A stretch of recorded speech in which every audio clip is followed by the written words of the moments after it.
I build. I work. I struggle. I fight. I dream. Under the big sky.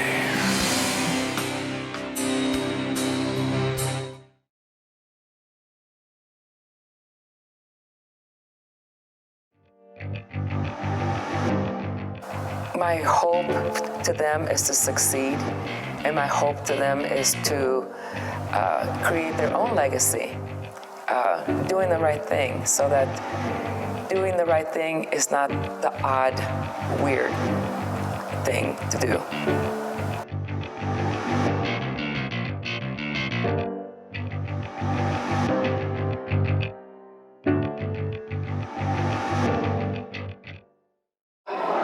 Number 3 side kick. Here, knife hand strike. Step forward punch. Step forward high block. Reverse punch. Front kick. Low block. Step forward punch. Look and say, what? No, look and say, aha, aha. This has become not just a job or a workplace or something to do. It's become a family thing. And the day I got my black belt, that day I said, I want to get my collar, which is a step up, and I want to get my own school, and I want to move forward.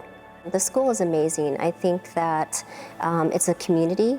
And it's not just Miss Elena who takes the kids on, it's all the adults working together, encouraging the younger kids, teaching them all the skills that they can transfer over into adulthood too, and just knowing where each individual is at and what their skill sets are, how much that they can challenge them to go above and beyond their comfort level. It's amazing to watch her be able to navigate the different age ranges, the different levels, and encouraging each individual where they're at to move above and beyond what they're capable of. I think she does a great job because I think it's hard. There's, sometimes there's 5 people in a class, sometimes there's 20 people in a class.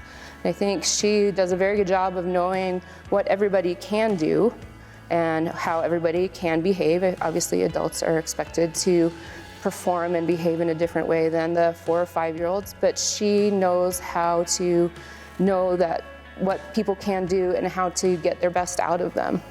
There's many different ways I've seen her do it, and it's just great. So it's something to really look up to. It's been an amazingly encouraging environment. Miss Elena is such a great role model as a strong, confident woman who's approachable, she's down to earth. All the people in the school, I feel like they're part of a family now at this point, and we work together, we encourage each other, we fail together sometimes, we get up and try again. What are we doing? Statue sparring. What are we practicing? Statue sparring. What are we practicing? Control. Good. Everybody tell these ladies. Good listening. We are working on control. Oh boy. At that time that my daughter was in kindergarten, I thought, this would be a good time for her to start a sport. Well, my mom wanted me to get into some sports. And from what I can remember, I tried soccer, I tried ballet and dance. I remember doing gymnastics.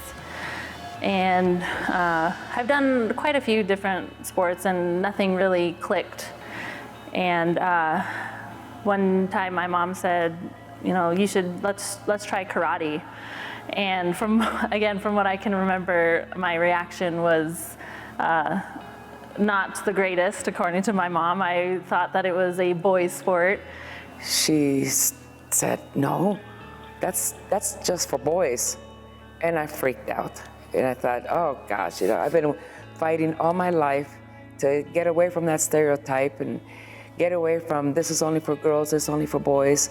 And she immediately got me enrolled into Taekwondo here in Helena. And I think within the first 2 weeks or so, I just absolutely loved it. And it seemed like I found my passion. And so we stuck with that. And that's what I started doing. So I enrolled her in a class.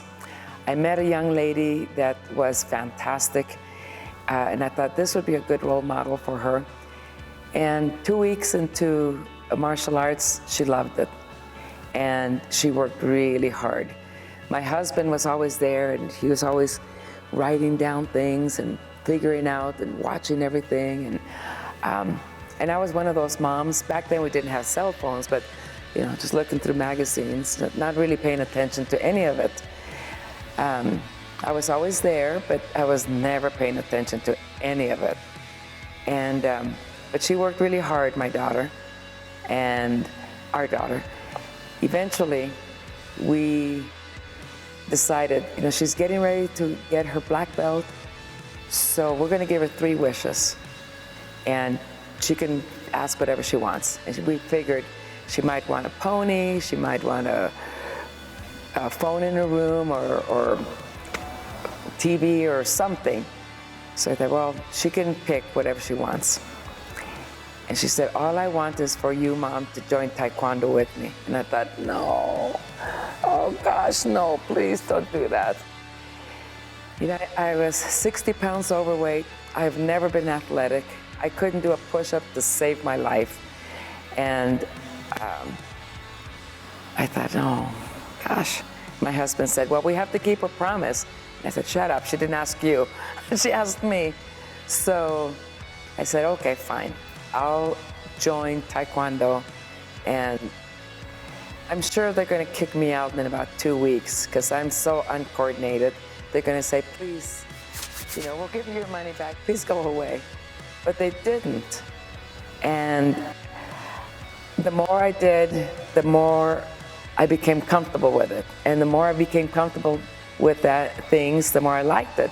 Thinking back, I think I would have, I'm kind of surprised at myself that I did make the request that I did, because I did want, all those things, but for some other reason, I asked my mom to join Taekwondo with me once I got my black belt. So that was my wish, and she was very nervous at that request, but sitting here now, obviously we have that one little request really pushed us into the unknown.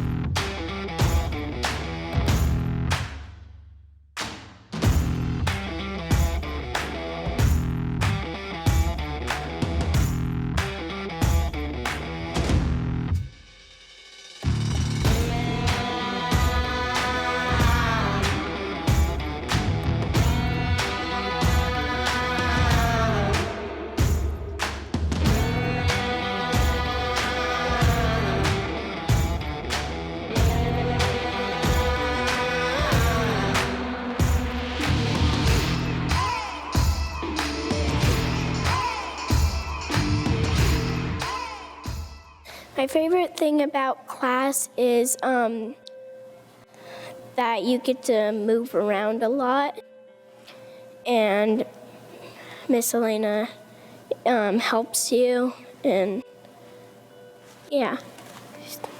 So Anya's a fireball. She has a lot of energy, and she's very gregarious, and trying to channel that energy and to help her along in life, we decided to have her enroll in ATA. And previously she was over doing gymnastics, and it just wasn't the pace for her. And we wanted to have her to have more structure and discipline, but also to build confidence and to channel her energy.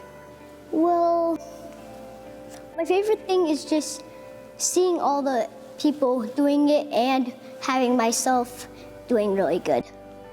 I started out just watching them out here on the floor, and they had so much fun with it. And then I saw the other adults out here, and honestly, it never occurred to me to do it. I just brought them. But then seeing the other adults, I guess, showed me that it was still an option, even at my age, to get started in something new that's this big. So I did my first class and see how it went, and bought my first uniform that day and committed to Black Belt Club and to Legacy all at the same time, and been doing it ever since. Well, I've been doing ATA for about 6 years now. I'm a third-degree black belt. I've been coming here since long before that, when my little brother was a tiny tiger. So this has just been kind of a huge part of my life. I'm a college student currently, and I definitely take things that I've learned here into university, which is always really fun for people to like go, wow, that's a little bit odd, but I guess it works for you. I want to go through Taekwondo basically throughout my life. As I go into college, I want to be able to at least come back every so often and get back into it and test more so I can work up. Like my next work up like third degree. My goal is second degree, then to get a third degree. But it is such a positive family environment. The respect, the discipline, the self-discipline, and just the positive attitude here at the school. But then I saw a different part of martial arts. Like I said before, I've always enjoyed teaching, and I have taught in many different areas, but all of a sudden I started seeing life skills, and I thought, this is exactly what I've always liked to do. I wanted to do something beneficial to not only for kids, but to adults as well. And I started liking it a little bit more, and I started losing weight, and I started getting more flexible, and I started getting a little teeny bit better. I like sparring, I always liked sparring. And then at one point, we knew that the fella that was teaching was not gonna be here anymore. So then I looked around the country and started looking at different places, different schools, and trying to figure out where would be a good place to study. There was nothing in Helena that I was comfortable with, so I thought, as long as I'm going to travel, I'm going to go anywhere that's necessary to learn from the best. And at the time, my husband was traveling a lot, and every time he would go someplace, I would quickly look and see where the tournaments were and say, well, if you're going to Washington, can we go with you? Or if you're going here, can I go with you? And by the way, there's going to be a school nearby. I'd like to stop by and check it out. Or there's going to be a tournament nearby. I'd like to compete. And he said yes, which is really funny because I didn't even like competition. My first competition as a white belt, he enrolled me in that, and I thought I was going to kill him because I was there and I had no idea what to do. But I thought, okay, I know how to stand up straight. Yay, that's a win. I know how to bow. Oh, I've got this. And my daughter had been competing, so I thought, you know, if this little kid can compete, I can do this. I'm a fairly intelligent woman. So I got there, I got ready, I bowed in. They said, "Sija," which means start. And I went, didn't know what to do. I just stood there like a statue, like a deer in the headlights. And my other competitor ladies were encouraging me. Instead of saying, good, she failed, they were doing the opposite. They were saying, come on, you can do it, you can do it. Come on, do something. And they were kind of helping me out a little bit. And I started walking out of the ring by pretending I was doing stuff that made no sense.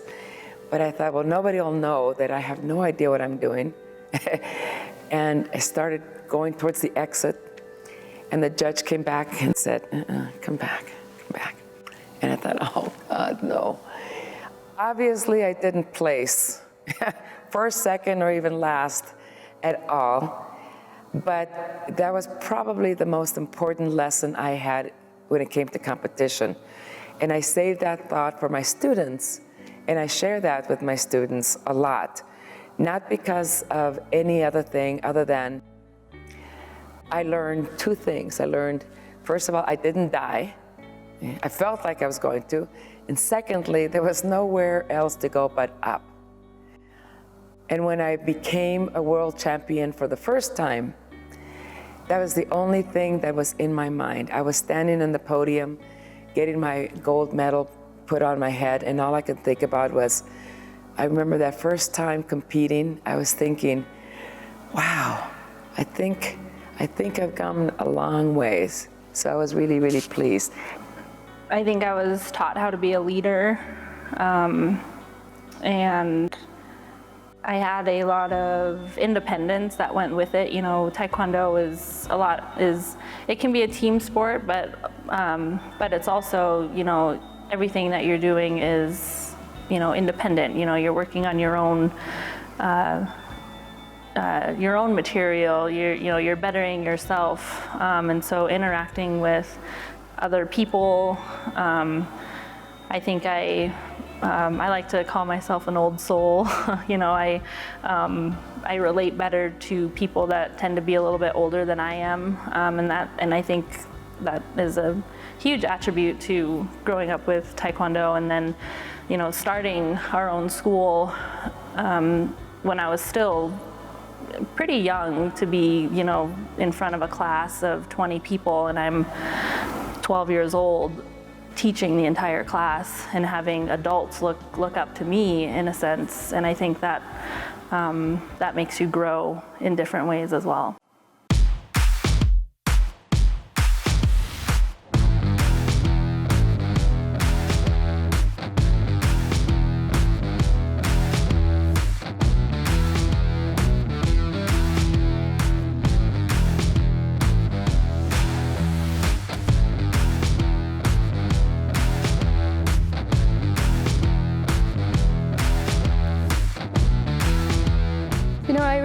That I have something outside of work and outside of my family and outside of my horses to keep me busy, to keep me doing something not involved with television or games or even sometimes my family. Sometimes I'll come on my own.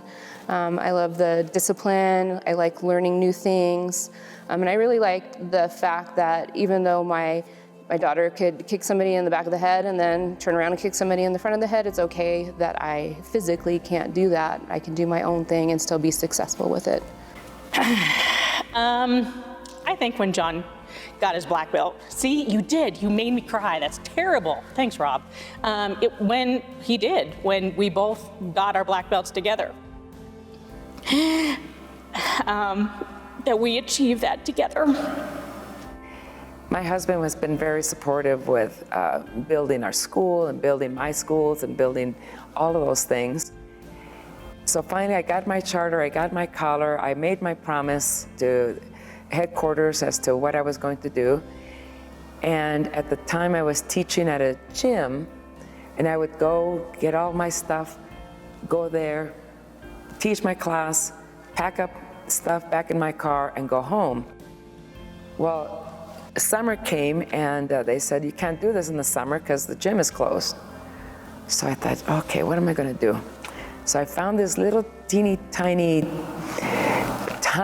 stinky place, and I put my effort into that. My husband was very upset with me because he said, that's a dump. And I said, it's the only place I could find. So I'm there. And I started off with one tiger, that's a preschooler, several other people that kind of had been following me. And then pretty soon, in 6 months, we had outgrown the place. And by outgrowing that place, I've got to tell you, we can do one push-up at a time. We can do one form with one person at a time. And it was so tiny, it was sad. The people that had been there had been evicted, and they messed up the place. They put holes in the wall and they ripped up the carpet, and I told the owner, if you just let me lease this place or rent this place, I promise I'll fix it up if you don't hold me accountable for a lease. So he said, okay. And I got some big stars. In every hole that was there, I put the star on the hole. And the carpet that was ripped up, I put tape on the floor and made it look like a Picasso kind of thing. It was kind of, and people would say, why do you have that tape on the floor? And I said, it looks cool. And they said, okay. But anyway, pretty soon we were outgrowing that place, and my husband had built a nice building for his real estate, but now was getting ready to build a bigger building. So I said, I want in on that. So I want my own space. Build me a big chunk of building next to yours. So I said, okay. And he said, you know, it's gonna be a big space. I don't know, are we gonna be able to afford that? I said, oh yeah, because we can afford it. But in my mind, I was thinking, oh God, please fill it up so I can pay for this extension of the building. Sure enough, he built this big, beautiful building, and I had a side attached, and pretty soon we outgrew that place. And when we outgrew that place, we decided to build a bigger building, and at that time, he was downsizing his real estate.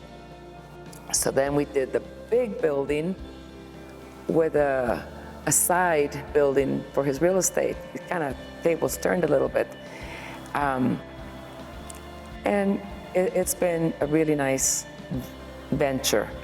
You know, it's crazy to think how much we've come. Yeah.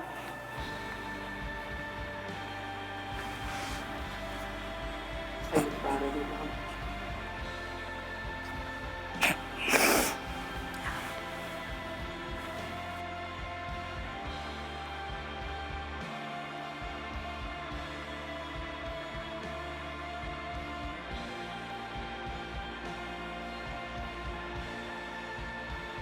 You know, selling something that is deep, deep, deep embedded in your heart is always difficult. I've sold several businesses in the past. The first one, I cried for 2 weeks. The others, I was okay with them. Here, it was really hard deciding to sell it in the first place. I didn't want to. I argued with my husband back and forth. I didn't feel like somebody could really take my students and take them forward. But the one person that I felt that could, one of two, was Miss Oldham, Diana Oldham. And I thought, okay, I would feel comfortable leaving this in her hands because she knows what she's doing, she's smart, and she cares. If someone were not to care or just let it drop, I probably would not have sold it. And that was a big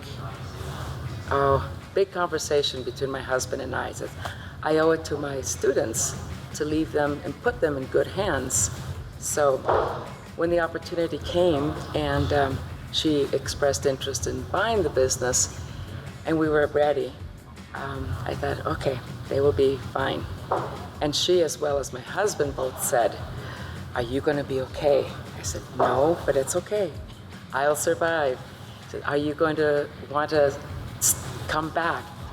Probably, but I'll come back and train and teach. But just knowing that my students are in good hands is enough to make me feel comfortable. Plus, I have other obligations at home that I need to take care of, so they work together. Mrs. Frederick, since the time my son, Evan, was probably 8, kept telling him that she was going to sell him this school. She started that when he was just a little guy. And when I got my black belt, she made a very interesting comment to him. She said, I have plans for you and your mom. And so I don't think it was really my choice. I think it happened to me, but I love it.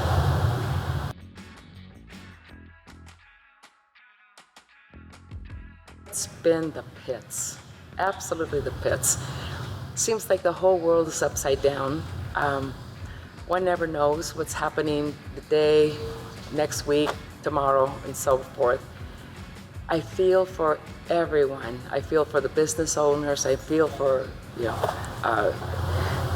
everybody, all the instructors, because it seems like the whole rug has been pulled up from everybody's feet. But I see that a lot of unity, a lot of people have been gathered together to help each other, and that pleases me to no end, because I see the true value of working together, and so that's good. A lot of bad things going on around the world, but here in this group, I see a lot of good, positive things. So, oh my gosh.